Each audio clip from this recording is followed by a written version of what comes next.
Bonsoir à tous, bienvenue.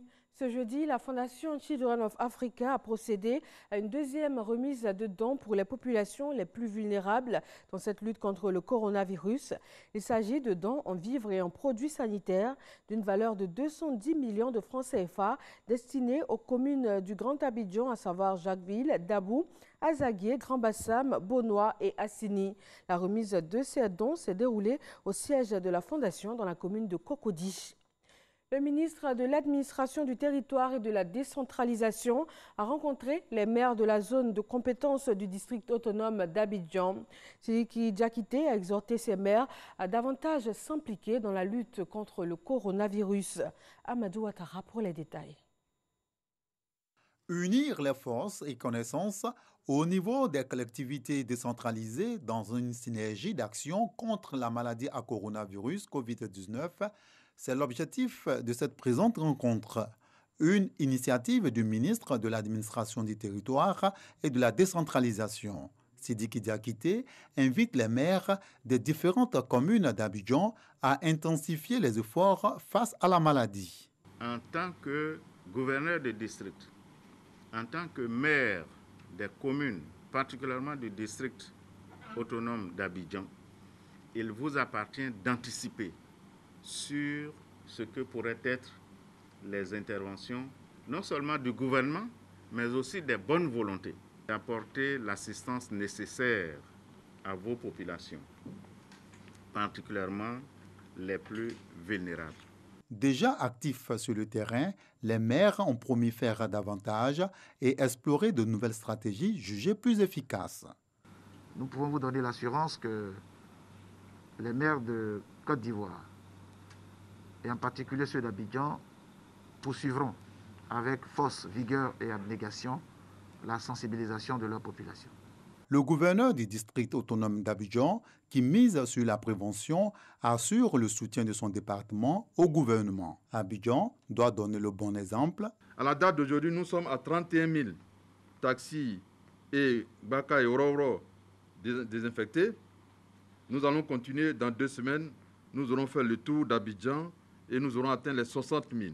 Sur 148 marchés que nous avons identifiés avec les directeurs techniques des mairies, nous avons aujourd'hui désinfecté 45. Cette rencontre a également permis au ministre Sidiki Diakité d'exhorter les maires à veiller à ce que les décisions au niveau local soient en conformité avec les mesures prises par le gouvernement dans le cadre de la lutte contre le Covid-19.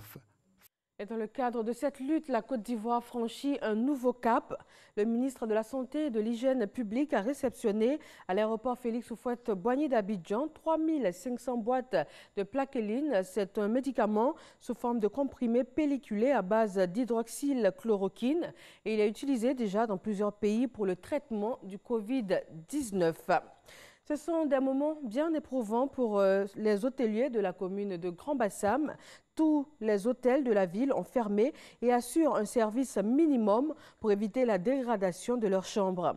Le président de la Chambre de commerce et d'industrie de Côte d'Ivoire a fait le constat en compagnie des hôteliers de la région.